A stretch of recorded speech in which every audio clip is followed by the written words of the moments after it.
हाँ, तलाक दूँगी, मगर मेरी भी एक शर्त है। जब मैं रात को घर पहुँचा तो मेरी पत्नी ने खाना लगाया। मैंने उसका हाथ अपने हाथों में लिया और कहा, मुझे तुमसे कुछ ज़रूरी बात कहना है। वो शांत बैठकर खाना खा रही थी। उसकी आंखों में कुछ दर्द सा साफ नज़र आ रहा था। अचानक मुझे नहीं पता कैसे कहूँ, मगर मुझे उसे बताना ही था। मैंने बड़ी शांति से कहा, मुझे तलाक चाहिए।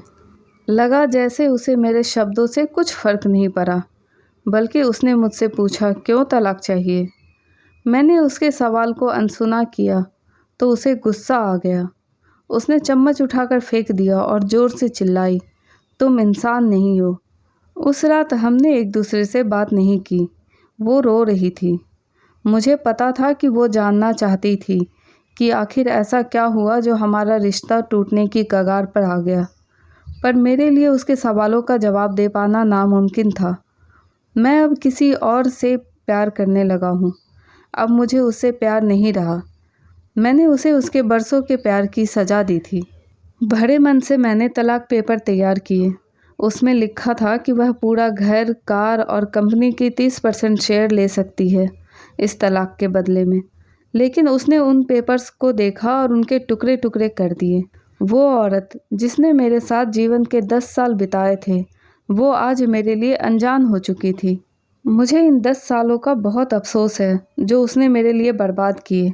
मगर मैं क्या करूं, जो हो चुका उसे मैं बदल नहीं सकता था, क्योंकि मैं किसी और से, अपनी पत्नी से भी ज़्यादा प्यार करने लगा था।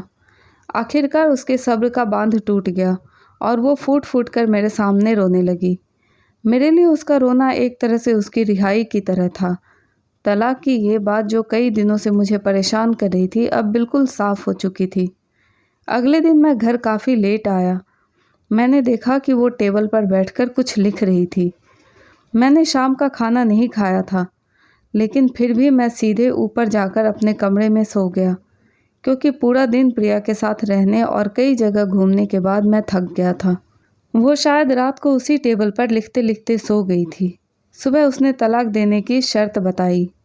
वो मुझसे कुछ भी नहीं लेना चाहती थी। उसे सिर्फ तलाक से पहले 1 महीने का समय चाहिए था। उसने आग्रह किया कि इस 1 महीने में हम दोनों वही पुराना जीवन जिएं, जितना संभव हो सके, क्योंकि आने वाले महीने में हमारे बेटे की परीक्षा है। वह नहीं चाहती थी कि हमारे टूटे रिश्ते का प्रभाव उसकी पढ़ाई पर पड़े। मुझे भी यह ठीक लगा, मगर वो कुछ और भी चाहती थी। जैसे शादी के दिन में मैं उसे उठाकर अपने शयनकक्ष तक ले गया था, उसी तरह हर रोज़ 1 महीने तक मैं उसे शयनकक्ष से उठाकर मुख्य द्वार तक ले जाऊं। मुझे लगा यह पागलपन है, मगर इन आखिरी दिनों को थोड़ा अच्छा बनाने के लिए मैंने उसकी यह शर्त स्वीकार कर ली। मैंने प्रिया को अपनी पत्नी की सभी शर्तें बताई। वो हंसने लगी। उसे लगा मेरी पत्नी कितने भी तरीके अपना ले, तलाक होना तो तय है।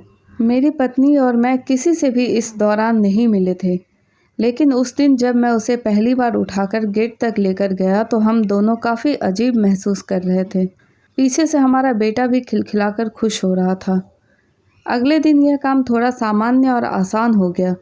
वह मेरे सीने से लगी थी और मैं उसकी खुशबू महसूस कर रहा था। ऐसा लगा जैसे कई दिनों बाद मुझे यह खुशबू मिल रही थी, या फिर कई दिनों से मैंने उसके होने का महसूस नहीं किया था। अब उसके चेहरे पर हल्की झुर्रियाँ नज़र आ रही थी और बाल भी सफ़ेद होने लगे थे। ये वही औरत थी जिसने अपने जीवन के 10 साल मुझे समर्पित किए थे। चौथे दिन जब मैंने उसे उठाया तो वो पुरानी रोमांच लौटने लगी थी।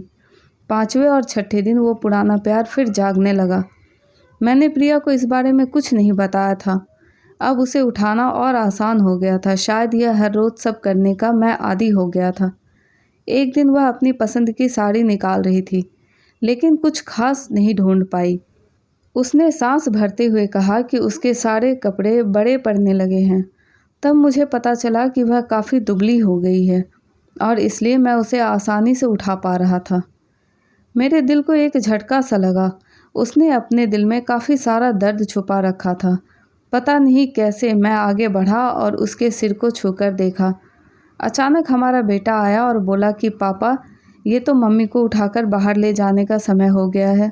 उसके लिए अपने पापा द्वारा मम्मा को इस तरह उठाकर ले जाते हुए देखना जीवन का अभिन्न हिस्सा बन गया था। मेरी बीवी ने हमारे बच्चे को बुलाया और ज़ोर से उसे गले लगा लिया। मैंने अपना चेहरा दूसरी तरफ कर लिया। मुझे लगा कहीं मैं अपना निर्णय न बदल लूँ। मैंने अपनी पत्नी को रोज़ की तरह उठाया और बेडरूम से सिटिंग रूम होते हुए हॉल तक लाया। उसने प्यार से अपने दोनों हाथ मेरे गर्दन के आसपास रख दिए। मैंने उसे ज़ोर से पकड़ रखा था, बिल्कुल हमारे सुहागरात की तरह, मगर उसका इतना कम वज़न मुझे परेशान कर रहा था। महीने के आखिरी दिन जब मैंने उसे उठाया तो मेरे लिए एक कदम चलना भी मुश्किल हो रहा था। हमारा बेटा स्कूल जा चुका था। मैं अपनी कार से ऑफिस गया और कार से कूदकर बाहर आ गया बिना कार को लॉक किए। मुझे डर था कि अब एक पल भी देरी मेरा इरादा बदल देगी। मैं ऊपर गया। प्रिया ने दरवाज़ा खोला और मैंने उससे कहा, सॉरी प्रिया, अब मैं अपनी पत्नी से तलाक नहीं लेना चाहता। उसने मुझे देखा और मेरे सिर पर हाथ फेरकर कहा, तुम्हें बुखार तो नहीं है? मैंने उसका हाथ हटाया और कहा, सॉरी प्रिया, अब मुझे अपनी पत्नी से तलाक नहीं चाहिए। हमारी शादीशुदा ज़िंदगी अब हम दोनों के ध्यान न देने की वजह से बोरिंग हो गई थी, लेकिन इसका मतलब ये कतई नहीं कि हम एक दूसरे से प्यार नहीं करते। अब मुझे एहसास हुआ कि जिस दिन मैं उसे शादी करके अपने घर लाया था, उस दिन से जीवन के आखिरी दिन तक मुझे उसका साथ निभाना है। प्रिया के होश उड़ गए। उसने मुझे एक ज़ोरदार चांटा जड़ दिया मेरे मुंह पर। वह रोने लगी और दरवाज़ा अंदर से बंद कर लिया। मैं सीढ़ियों से नीचे उतरा और आकर अपने कार में बैठ गया। आगे एक फूल वाले की दुकान पर रुका और अपनी प्यारी पत्नी के लिए एक सुंदर सा गुलदस्ता लिया। दुकानदार ने पूछा कि इस पर क्या लिखना है। मैंने मुस्कुराते हुए कहा कि मैं तुम्हें जीवन के आखिरी दिन तक यूं ही उठाता रहूँगा, मेरी अर्धांगिनी। उस शाम जब मैं घर आया, हाथों में गुलदस्ता लिए, मेरे चेहरे पर एक मुस्कान थी। मैं ऊपर अपने कमरे की तरफ भाग कर गया, लेकिन तब तक वह मुझे छोड़कर इस दुनिया से जा चुकी थी, हमेशा के लिए। वो कई महीनों से कैंसर से लड़ रही थी, लेकिन मैं प्रिया के साथ इतना खोया हुआ था कि कभी ध्यान ही नहीं रहा। उसे पता था वह जल्द ही मुझे छोड़कर जाने वाली है, इसलिए वह मुझे और मेरे बेटे के रिश्ते को टूटने से बचाना चाहती थी। मैं नीच उससे तलाक लेना चाहता था, लेकिन फिर भी उसने मुझे अपने बच्चे की नज़रों में एक प्यारा पति और पिता बना दिया था। जीवन की छोटी छोटी बातें रिश्तों में बहुत महत्व रखती है। बड़ा घर, बड़ी कार, बैंक बैलेंस, ये खुशियों का हिस्सा ज़रूर बन सकते हैं, मगर अपनों के बिना इनकी कीमत नहीं। आशा करती हूँ कि आपको कहानी पसंद आई होगी। कहानी पसंद आए तो प्लीज़ लाइक, शेयर, सब्सक्राइब करना ना भूलें और इस कहानी के बारे में आपकी क्या राय है हमें कमेंट करके ज़रूर बताएं। Thank you.